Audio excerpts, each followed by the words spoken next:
BC Poppas. You just check it out. Yeah. Back again. We're here with Don Villacin, but I like to call him the Don. The Don. It can't just be Don. It can't be the Don. But man, Jojo and I, dude, it's cool to have you on the podcast. Yeah, it's good to have. We're gonna have to talk a little loud, guys. We don't have our regular setup. We had a welcome to the Philippines moment. We were sitting there in the ready to go studio, and this loud bang goes off, and transformer blows in the street, and that's it. Yeah. TV goes off, computer, on laptop battery, mics are not working. So, but we're here in Fogo restaurant, in O Residences. We've got our iPhones and technology. We gotta make it happen. Yeah. Ready, shoot. Let's do this. Do it. You're So wrapping Don, up, how are you doing, man? BC Poppas, so you're not a papa yet. Soon to be. Okay. But congratulations on dude, how's married life? Newlywed life? About the same. About the same. I'm just gonna step it up a little bit. The training is a little bit less now. Yes, yeah. So far, it's kind of same. Yeah, I think we all go through that thing where it's not just about you. I mean, no, you and me have been together a long time, but it's just something's a little bit different, right? When you get married, It is. yeah. It is. And some people are like, "Oh, it's just a piece of paper," but it's not. You gotta work hard now. It's all about making dough. It's real, right? Hey, so you guys are well, aside from jiu-jitsu, like, how do you spend like most of your time? I know you're from Cadiz, right? So what you got going on over there? I got a farm over there with my brother's gasoline station, right now store, Good. and a couple business like hollow blocks and stuff like that. Okay. Yeah. So is that something that, I mean, that's a full-time job. That's a lot of stuff going on. Yep. That's why I go there every weekend. So And for people don't know, like, how far is that a drive? You stay in Bacolod, but on the weekends you got to go to Cadiz, and how far is that? I would say like an hour 30, maybe an hour 30. And then you sleep out there on the weekends. Yep. And just stay out there. I go there Friday and come back on Monday. So when you like right now, is it harvest season for sugarcane, or Yeah, it just started right now. Okay. Yeah. So is that like a more busier time, and Yeah, when it goes full swing, then it's a busy day for me. so is it less jiu-jitsu? Less jiu-jitsu for me. Okay. So that's what you got. Yeah. Jojo, Yeah. Shara to help out at the team and things like that. But so your family's from Cadiz, but you grew up in Bacolod? Yep. Okay. We have a house there too, so I go back and forth. Okay.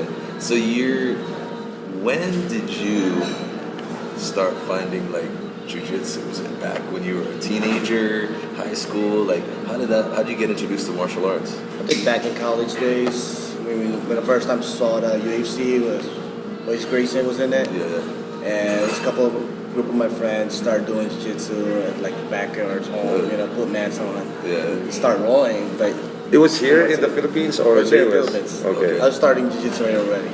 Yeah. So I fell in love with it when I moved back to the U.S. or high school. I was at high school, and started. So in high there a little school, bit. No, college. I mean, not that. So how old were you when you went to the U.S.? I was maybe 13. 13 years old. 13 years old. But you weren't doing jiu-jitsu at that time. Not yet. So you came back here for college? College. And then, so you did high school in the U.S. Yep. College out here, and then you went back to the U.S. to work. Is that what it was? Yep. Okay. So, and when you went back to the U.S. after college, that's when I you started training. like training officially. Like, and where did you train? Where was this? This was in New Jersey. Back in Jersey is under Gracie Muay Thai School. Professor is Luis Vitaloro. Right now, I believe he's a third degree or fourth. Yeah, he's well known over there in the East He's well Coast. known back in the East Coast. Yeah. He's one of the guys who started jiu-jitsu back then, and one of the pioneer black belts of Euler. Right. Dude, so when you started over there in New Jersey, about what year was that? Do you remember? I can't recall, but it was like long time ago. Was that a time where was it really popular already? Was there a lot of black belts? Like was it? Back then, not yet. My instructor was a black belt, so only a few belts, color belts back then. Really? It's only like the highest I ever can't remember was like a purple belt. Yeah. So it's a big deal back then. If you were like a blue belt, it's like a Big deal. Yeah, you're like popular. yeah, like, shoot, that dude's a blue belt, man. Yeah. It's rare. Yeah. That's super rare. I remember I was just telling this to someone the other day. I remember when I started, I would roll with like a purple belt. I was like, dude, this guy's a magician. You know what I mean? And then now as a purple belt, I'm like, I'm not a magician. I'm not even close. How come those guys, you know? But Hey man, but if you put yourself in a white belt's position, you're probably like, these guys are fast. Yeah. But they don't, because they don't know anything yet. So I think that's the beauty of it. When we're starting out, it's super rare to see a guy or cold breast, especially when we did that, when training gi. It changed everything. Yeah. Well, you're so what was it like to you were doing jiu-jitsu in the backyard with some friends? Was that like how advanced was that compared to like when you got to The US. Jersey and you joined a group? Like, was it like a huge difference? Or Yeah, definitely. It changed everything up. We started rolling over there. It was like day and night. day and night? Yeah, from no gi to gi, it's like it's totally different. It's tight. You can't move the guy controlling you. So you're gonna use like techniques, not strength. You know. Yeah. You don't have that slippery sweat. Nah. Yeah, we all started with zip. You know? Get away.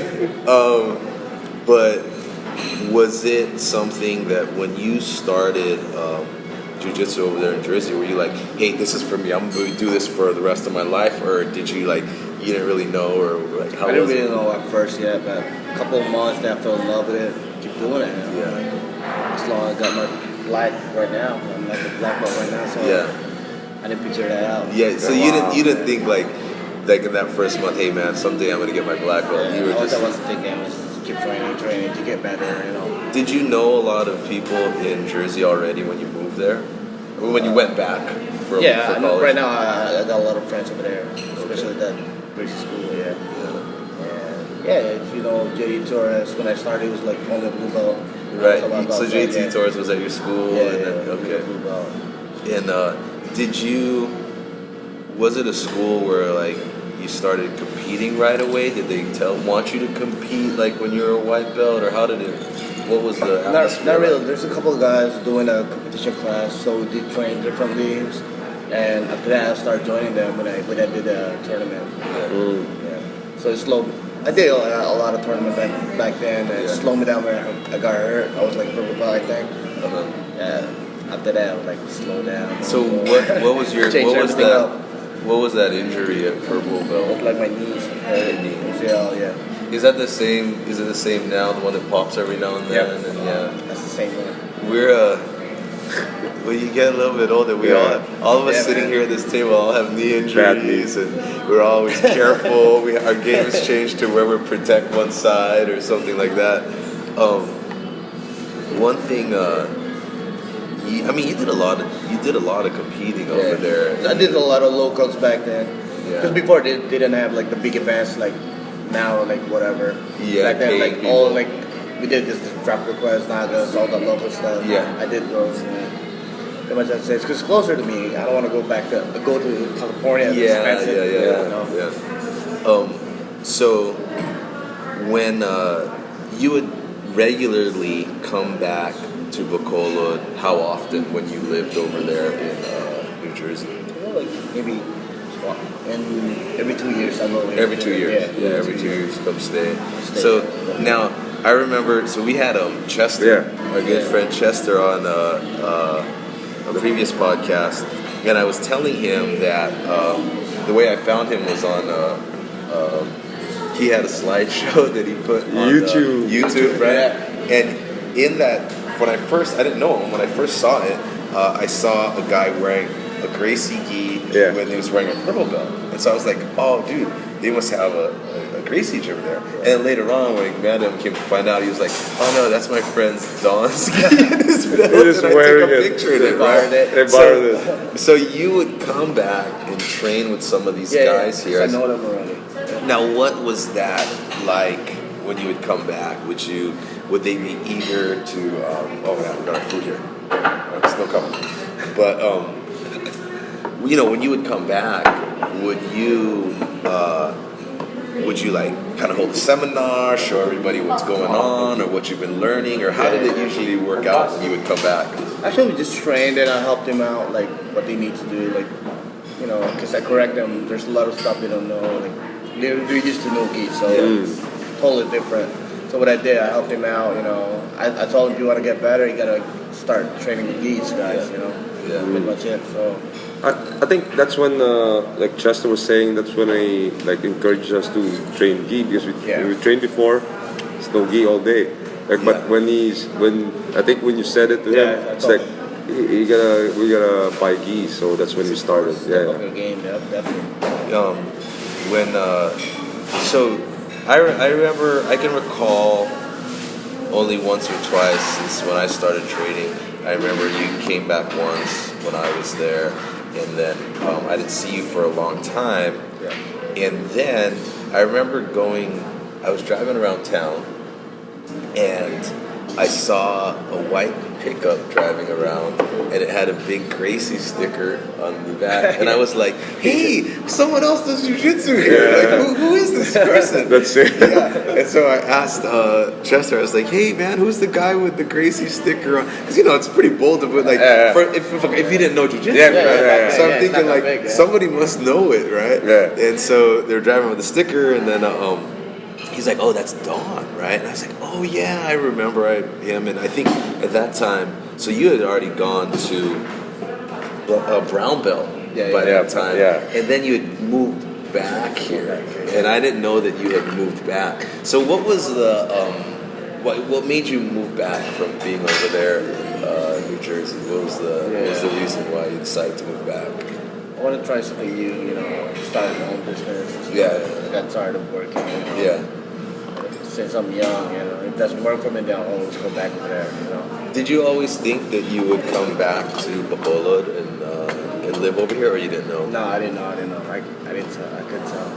And when you first came back here, did you think that, well, it might not work out, I might have to go back, or I might go back someday, but I was thinking about that, Okay. I was like, I don't know, should go back or what? Just give it one more year, see what happens. Okay. Hopefully it works out, Well, I mean, now, when you first came back, I remember I didn't see you for a while, but then did you train here right away when you first came back? When I came back, I just did like a couple boxing, and that's it. Right. Friends. There's no jiu-jitsu school yet. So Yeah. that's why I decided to open up jiu-jitsu school, because I want to help my friends too, like get better. Because I could see like they love it. They want to help them out. So when That's how it started. most of the guys that you would train with when they were when you first came back, were they weren't doing gis, They right? were like back then. They were the most popular was like MMA, I guess. Okay. So everyone was into it, and I told them some guys were really into jiu-jitsu, so that's why I told them we should start training then. But you gotta buy gis, guys. So I can't help you out with like no gi. Right. So you're not gonna understand that jiu-jitsu. So you really felt like, hey man, I want to do a legit BJJ school, and so if I'm gonna do that, I want these guys to start getting gis, and then we can start from scratch. Okay. All right. So and that's when you decided to start leverage. That's 2014, right? So around there. Yeah, I think so. Yeah. I think so. Leverage. Yeah, I remember I was in the U.S. at that time, and I saw that you guys had put up a school, and I was like, No, I think Don even had like that seminar. Remember in our gym now? It's a different gym before. It's like a boxing gym. Yeah. So he did like a seminar. Right, I wasn't here for that. Yeah, I went there. And this guy like did a mount on me, and I tapped on his lap. he mounted me like, and then I can't breathe. So when that, So that's I think that's 2013 or that's like- earlier, Like even. way back. What- earlier or 12 even. so what made you do that seminar? Like a little seminar, yeah. Yeah, because I remember. So it's that just was friends. I forgot. Like one of my friends, I think, asked me if I could do summer. Yeah, because- for everybody who wants to join. This Chester and like all of us from Chester's, we went. Like it's a lot of us. Yeah. Actually, we invited every teams here. Yeah. So far it went well. Like a lot of guys came and to see what jiu-jitsu really is, And the thing, like some of the guys got hooked into it. Yeah. Was that a time when you saw like the kind of how many people showed up to the seminar? Were you thinking, hey, maybe it's time to start a school? Yeah. And then I remember when I think Leverage had been going on for a few months before I got back here from the U.S. and being there on holidays. And we had trained a few times in Robinson's, you and me, and then sometimes with you and Chester and things like that. And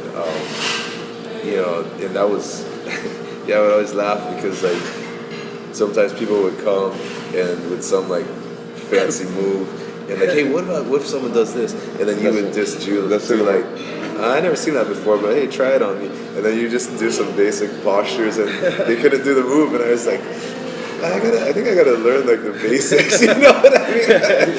So I remember when you put it up, I think somebody put it up on Facebook. I think Miguel messaged me. Yeah. He was like, hey man, Don's gonna start the school. What do you think? Do you want to come? I was like, yeah. When I get back there, I'm gonna go. I remember when I came back, it was. It was like a real class where you had the warm ups, you had drilling, you had and then the step by steps, really, like you said, from the very basics, And I mean, that was a time when I think that my game was really helped a lot. And then I remember I told, hey Jojo, you got to come to this thing. Like, I don't know if I can make it. And that's when, and that was when you first experienced Don's class. Like, because it's I stopped for a while before I went back to jiu-jitsu. So that's when you came back and then you invited me to that class. Yeah. Like not yet at first, but when you just told me about the thing, and then at first I didn't do it. It's have work and stuff, and then Tommy and Ken they wanted me to go, so they always pick me up in my house, and then Tommy even paid for my a lot of my fees, gym fees. Yeah. So he's like, don't worry, I'll pay for your gym fees, so you can go. And then so I went. Like, every time he picks me up, and then so that's when we trained with Don. And it's you're right. It's like different from when we first started, because at first it's just all like rolling, not like a class.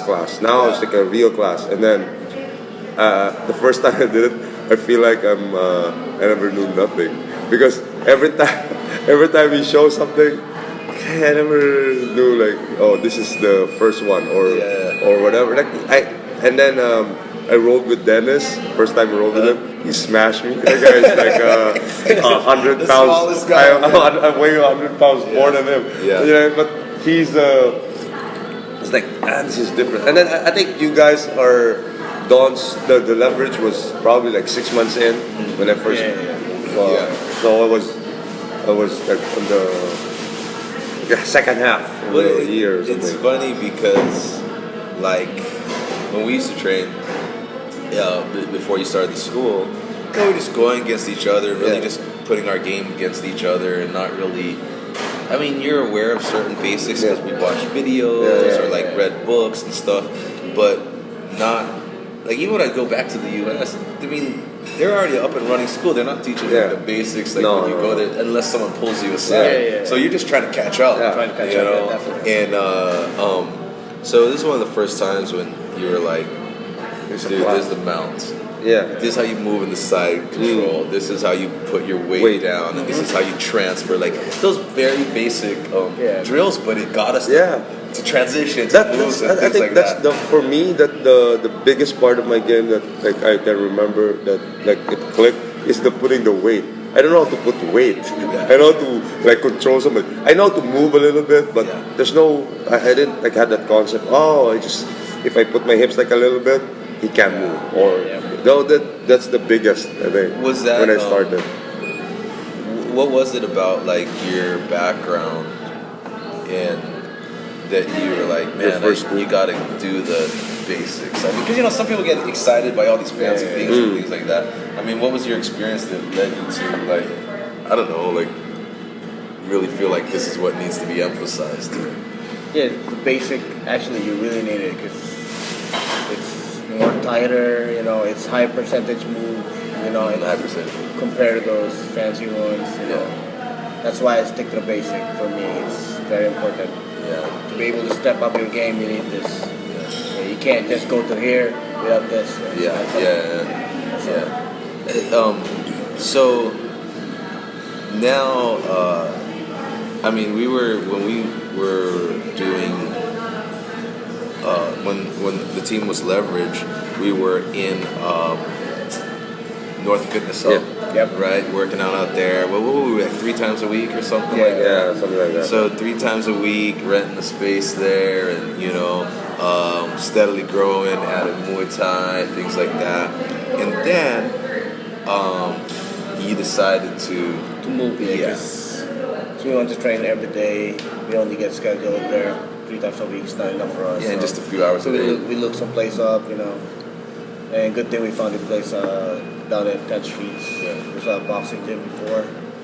And so what was the, now we're no longer Leverage. Our team is called 6100. And what was your idea, like why change it to like, change the name and things like that?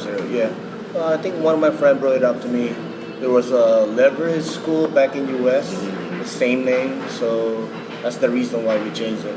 Because we don't want to conflict with them. So we did 6100, so represent Bacolod. Pretty much it, The area code of the area code of Bacolod. So, man, it's funny because like I mean, we did the same thing when, you know, with our kids' class, we called the studio BC Marshall because we wanted to represent Bacolod. And it's man, I want to say that like what you know, we didn't have a class like that before we started that, and now like we just had our seminar with Kyle and Richie. They came out from the U.S., you know, and you know they're from my school in San Francisco, and they just were so excited about the team. They loved the vibe of the team.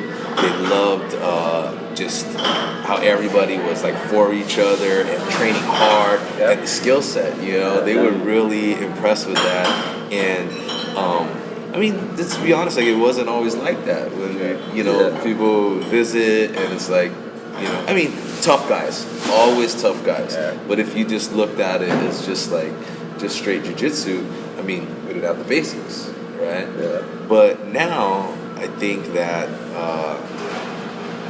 I mean, it's been since, 2014? I mean, it's 4 years now, man, of investing the basics in the same people that are training with us today. And now it's like, you see us doing great in, like, domestic competitions. So what are your thoughts on, like, how the competition is going for the team and, like, them joining competitions, different, like, even, like, grappling tournaments and things like that? Are you happy with the progression? Or? Definitely, because we have a couple of guys there, you know. But what we do is like family. We help each other. That's pretty much it. So the weaker ones, we always like help them out. So we bounce back, you know, train hard. You know, we help each other. What you're working on, like what's your weakness and stuff like that. Pretty much it. That's what we do over there. It's like family. We don't hide whatever. We share it.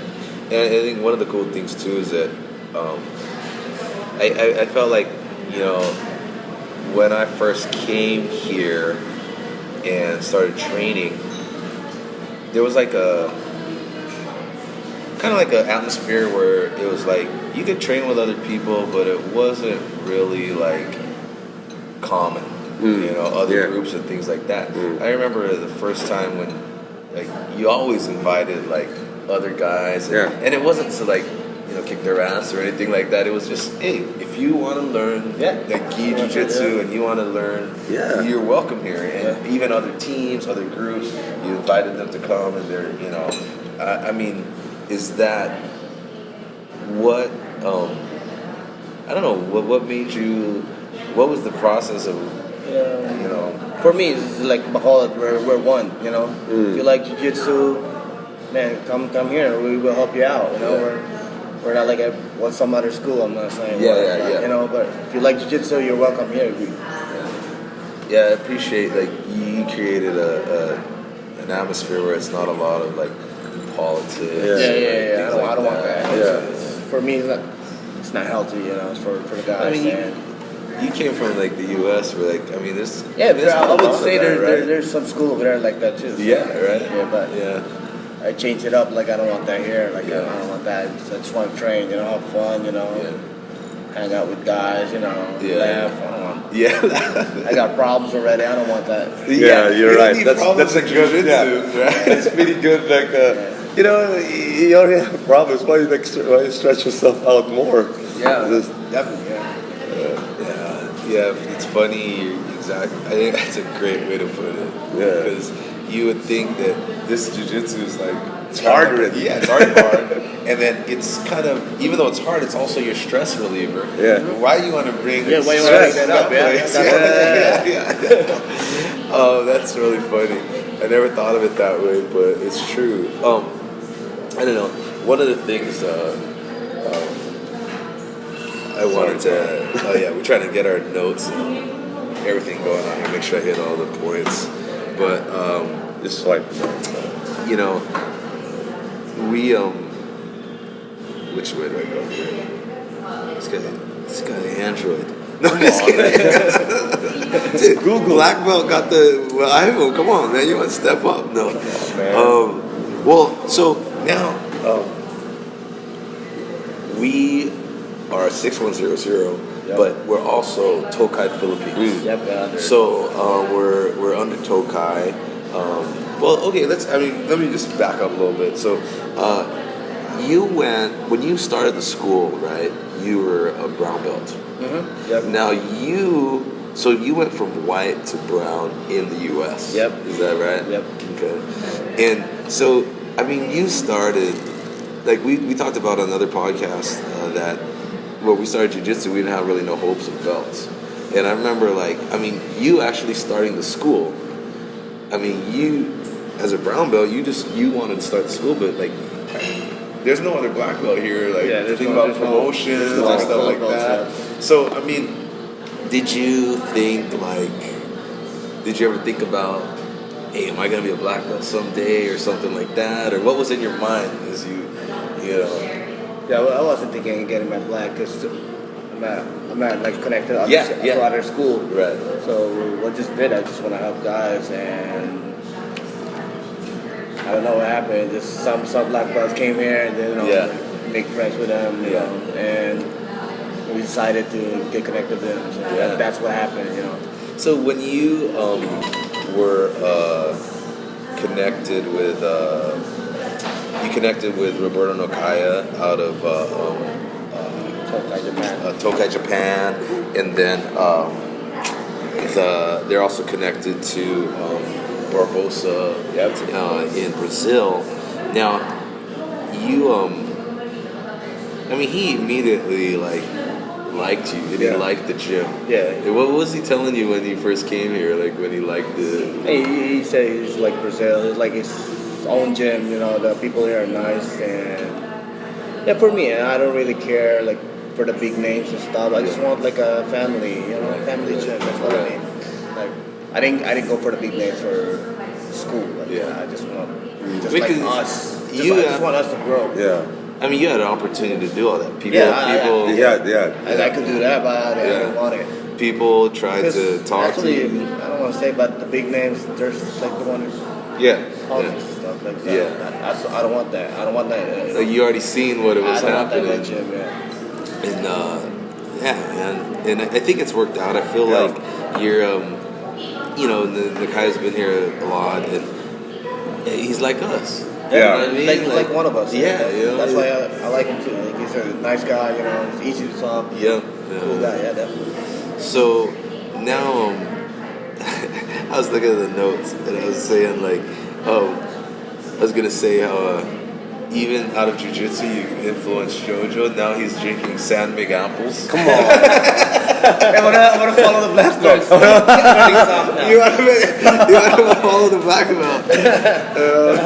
But I mean, I think that's fun. It's a big part of our culture in the gym. Like you said, hanging out, hang out afterwards. You know, there's Not many gyms do that. Yeah. Like Kyle even said that you guys like do a lot of after training. You just go out, hang out. Yeah. I remember too back in US like that. Every time we train after, we just go home. Go home. Yeah, like right. you're on your own. Man. People got work the next day. They got all kinds of It's stuff. different. Yeah, and it's not that like you're not cool with the guys. It's Yeah, just but like it's not. Maybe everybody's just busy. Yeah. Maybe that's why. Yeah, and I think that's one thing I also love about Bacolod. Yeah. Is that like we got everything. You know, we got good jiu-jitsu, you know, but we also are laid back. Yeah. You know, and you can you have time to do a podcast in the afternoon and have coffee and have merienda and just, you know, chill. You know, we can work our schedule, you know, around that. And like if you look at even folks like us, like we have opportunity to like do some of our own projects. Yep. And so it allows us the flexibility. Because man, shoot, dude, some days I can train like 3-4 days a week. Some days none. Some weeks one. You know, and you know when you're busy, you're just happy to get in there once a week. You know, but here you really, I mean, now we have jiu-jitsu like 6 days a week. Yeah, here. 6 days a week. We got one in the morning, one at night. Oh yeah, we got morning class. Yeah. You know, so I mean we've got. Whatever fits your schedule. You know, we've got kids classes, we got like kids class, older people class. You know what I mean? We have all that, and it's just in the last like 4 years. I'm just happy, man. It's like Bacolod. We're putting jiu-jitsu on the map. You know, that's what we want. Yeah. I absolutely. You know, I'm just happy. Like everyone knows that now. So. Yeah. Yeah, when we go to like the national tournaments and stuff like that, they always like recognize all these guys from Bacolod. Yeah. We have a hard fight. We're like nobody. Yeah. Like nobody. Yeah. Well, I mean, it's just okay. When we were training first, right? Nobody did competitions. No, I did. Yeah, I would go. Yeah. You know, like Chester went once. Yeah. You know, then didn't go for years. When he told me he went, I was like, man, you know, I'm just playing basketball. I'm like, yeah, I want to try. I want to see. Right? See what we got, right? So I remember in like 2010, I went into the Pan Asia. Then the next year, I just joined like maybe 1 a year just to see. But I actually made friends in Manila because I would go there by myself. Yeah, competition. Yeah, and so I would go train somewhere, or someone would be like, hey, why are you warming up alone? I don't know. I don't have a team here. Yeah. They're like, where's your teammates? I'm like, just me. But when you came, you encouraged us, like, hey, join a competition. You know, the Dumal started, and we ended up going there twice a year. So now they're having an Elo. We're going to do that. We did our own tournament. And, you know, because of, I mean, now people know, you know, who we are. And we're not a big team. No, a small team, yeah. We're there. But yeah, you know, I mean, think last time, a year ago, I remember we went, I mean, everyone who had every category medaled. You know, from kids to adults. Yeah. You know, everyone did. You know, and you know, I mean, I think we've got a couple of the top guys in the weight classes right now, adults. You know, like Jesse and Shar and Trina, like they're Jam. You know, in their divisions. I mean, they're just, you see their face all the time on the podium. You know, I mean, I think that's a testament to, like, again, what you did with like the proper training. Yes, you know, and encouraging guys get out there and do it. You know? What do you see like for the future? Like, what is your hopes? I mean, you got the gym going. You know, you got people visiting. You got competitions. I mean, Trina's a world champion, right? I mean, you know, Trina went to Long Beach in California, and she won the Worlds. I mean, she trains here. Yep. You know what I mean? She didn't train nowhere else. You know, so I mean, what do you see for the future, man? I don't know, can't really tell. I'm just hoping it's gonna grow more. You know, we got more guys and grow a lot of champions, man. That's what I'm hoping for. We what's up, Ray John? It's Ray John right here, owner of Fogo. We're eating here, and he is eat here. Eat here. But you know, we have you know, people who really want to compete. The city's also growing. Yep. You know, jiu-jitsu's getting more well known. It's getting better. We've got a lot of kids in the kids class. I was counting last night at training, and I was like, I think we had like 10 white belts or something. Yeah, that's pretty And good. I was like, That's pretty good. dang, man, we got 10 white belts here right now. That's awesome. Yeah. And we got, you know, a good number of purples and blues. And so, I mean, it's steady. And, you know, it's I got the benefit of, like, traveling a lot and going to the U.S. and going over in Manila. And, I mean, we're doing it. Like, no, I mean, you know, the guys they're good, man. I mean, they're where they're supposed to be. Yeah. You know. So let me ask you this. And this is a little. We talked about this on another podcast as well. But so a lot of times, people, maybe it's a business decision. I don't know. Everybody has different philosophies. But people get promoted sometimes pretty fast, like quickly. Right? Yeah. Now, that's not necessarily your style here. What's your idea of what makes a guy ready for, you know, carrying that level? Yeah. The way I look it up, it's I promoted the guy, I would say every 5 months. Okay. But if you're not there all the time, then it's gonna take you a little bit longer. Right. That's how I look at it. If you're absent, you're sick, you're busy at work, Right. then that's gonna stretch up a little bit. Right. That's how it is. And then if you're on that level, let's say you gotta know all the basic stuff though if you get to the blue. Right. I can't just keep it the blue. Right. You gotta know all the basics. Then that's how. Right. Okay. Then from purple, then you gotta be tough. You gotta tighten up your game. You can't be, you know, no loopholes and stuff like that. Right. Then that's how. Okay. That's how I look at it. You know, it's all about math hours. You mad hours. Yeah, Okay. math hours. So the guys who are going to progress, it's how much time you put in. How Yeah, much time you're that's pretty much it. If Yeah. you're there every day for 5 You months, can't just might go be there and fast. drill. You gotta spar. Yeah. You're gonna test what you learn in class. Basically. And it doesn't work for you, then you can always move on and try new things. You know. Right. You spent a lot. What was the belt level where you spent the most time on your black I belt? would say brown and purple. Brown and purple. Brown and purple. Yeah. How- 'Cause I got hurt when I was a purple belt, then slowed me down a little bit. Yeah, I got to rest, busy work, you know, it changed up then. After that, I got frustrated and then started training more and more, yeah. And when I got my brown belt too, I don't know, it slowed me down. So Yeah, then you moved out here. I moved back here, Yeah. It was alright, though. Yeah. Purple, I would say purple belt is the toughest belt. It's like all the lower belts from blue to white is gonna test you. Yeah. And from brown to black belt, you think you're better now. Yeah. Then You're right. it's They like give the you worst. a little bit of respect. Yeah, and it's so like you the can- worst belt. Right. Yeah, because in the middle. Like you're in the middle. Yeah. Like everybody wants to smash you. Yeah. The lowers and the The highers. highest. But you gotta back it up though, man. Right. Now, is it difficult? Like you're used to, like you recently went back to the U.S. and you spent some time there and trained at your old school.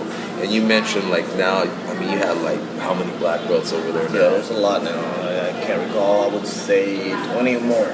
20 or more. Yeah. So you got to train that in that kind of room. Yeah. And then we're It's here. intense, man. I mean, Yeah. honestly, like I mean, I think it's an amazing feat though. Like you're the first black belt in Bacolod and Filipino black belt as well. And even in the Visayas right now, I mean, I think PJ Pajes was here, but he moved back to the U.S. But like, we have, I mean, I think so both you went of to you- black belt yeah. in Visayas. Visayas, Yeah. you know. So, yeah, that's a great thing, but also it makes it so, I mean, you don't, like in the U.S., you get to roll with 20 other black belts in the room, you know. So here is, how do you feel like, how do you handicap yourself when you train so that you can Yes, try new it things? is. He does one hand behind his back when he rolls with us. it's just laughing. It's laughing at us. Yeah, I've trained different. Same, I would say. Over there, I go hard all the time. I'm here too. So the guys like here, like you got really good guard practice by passing, stuff like that. If the guy is really good at passing, they practice my guard. That's pretty much it. I just switch it up a little bit. I don't want to go hard all the time, like trying to hurt the guy. Yeah. We're here to get better now. Right. Yeah. Hey, let's go, Android. Come on. Make sure we're on there. Hey, I'm just saying. I'm not, yeah. I think this is it. So what time is it? What we got? How do I put the time on there? 3:13. Okay, we got a good time. So let me ask. So we are the BC Poppas. So we like to talk a lot about family, marriage, but kids, right? So you guys are newlyweds, you and Mia, and I want to say, man, you got like a dream thing, though, in my opinion, man, because right. You can train. You say yes because you're busy and you have a lot of businesses, and you're married. Sometimes it's harder to get training, but at the same time, your wife trains. Yeah. She loves jiu-jitsu, man. That's a good part about so, it. like, that's a great part. That's like a dream come true. That's a good part about it. Yeah. Even my wife, Marsha, sometimes she's like, that's your wish, right? That's your wish, like Dawn and Mia, right? Like, yeah, I mean, if you want to try, I wish you would fall in love with that. Yeah, so it's a good thing, man. how is it, because I see you, like Mia's doing well. Yeah. And I see you coaching her. How is it coaching your wife in jiu-jitsu? Man, I coach them like the same as other students. Are you sure? Yeah. There's some secret techniques. Every time I get home, I just help me out. I drill it. Like, you should do this, not like this. No. So does she we do it outside also. That's what I was thinking. Yeah. Does she have questions outside? Like because she is really competitive. Yeah. And I can loves see her competing. mind thinking. So does she have questions for you outside and stuff like that? We should always do it over like at home. Like, Yeah. do this, not that. And I see Stuff you like that, a lot of times. You're paying attention to what she's Yeah. doing on the mats and stuff like that. So that's good, man. That is a dream. So would you? I mean, it's probably a dumb question, but you want your kids to do jiu-jitsu? Oh yeah, definitely, yeah. Sweat. Yep. You force them? I want my Would kids you to do it. force them to do No. jiu-jitsu? Okay. Because my eldest is. I'm sure they're she gonna feel in love with it. She doesn't want now, but I don't know in the future. Also, I remember Roberto Nakaya, like her daughter doesn't do jiu-jitsu. She does like ballet and stuff like that. Yeah, I mean, I think it's kind of funny, like it's that. Do you know what I mean? I don't know if it's because I have boys, but I feel like also I just always bring them with me. They're around the gym a lot, so it's a natural thing for them to make friends with the kids in the gym. They're friends with like the team, the guys on the team, and so they watch and they want to do it. So I've never really had to convince them. Yeah. Although it's because of them that we started the kids class because I wanted to teach them. But I do force them in the sense that, hey, if you said you wanted to do it, you're gonna do it. I tell them so when we punish them, we don't take away jiu-jitsu. Because I also tell Marsha, hey, jiu-jitsu is like math, right? Yeah. You might fall in love with it and become like a super math guy, but everyone likes math. If you don't know math, you ain't gonna pay for your food. You're not gonna know how to do anything. So we don't take it away from them in that sense. But there are times because their friends are at jiu-jitsu too. I don't want them to just go there and play around. I want them to go there and be serious and learn, but at the end of the day, we're still trying to figure out, just what it's like to be dads and stuff like that. How many kids you want to have? Maybe two. One. Maybe two. You have twins like your brother. Yeah, man. I don't know, Joe. You have any questions for Dom? I don't know, man. I'm just happy that he came along at the right time. I guess. Like now look at 4 years now, and we have like a pretty good team, solid, and then we got a lot of guys now.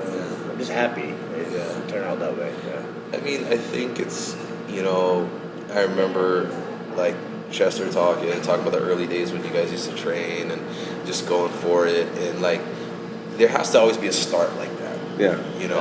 You guys, hey, we want to do this. We watch UFC, we want to do it.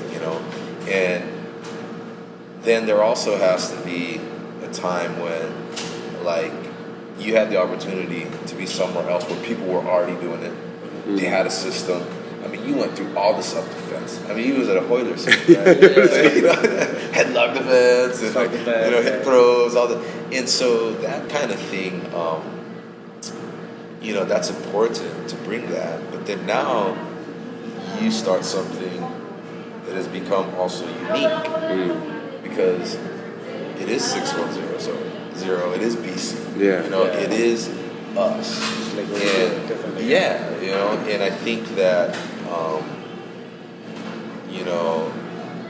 we've proven not just in competitions but in welcoming other people who come from all over places, and they feel the jiu-jitsu and they feel the love.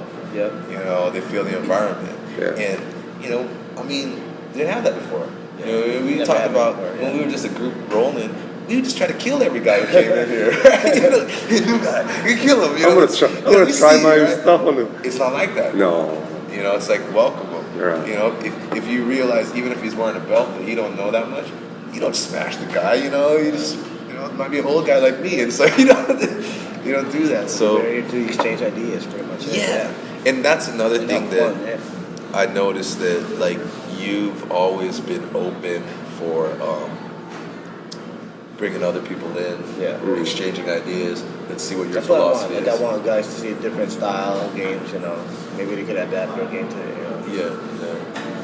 Well, it's good, man. I mean, thanks for taking the time. I mean, too bad the studio didn't work out. We had the setup pretty good. Like I was looking at Instagram and like, wow, we had to say I'm late. I'm gonna go there, but too bad timing. We were sitting there, and so we were gonna try to clean up the audio here, but we were sitting there, Don and I, and all of a sudden we hear this big boom.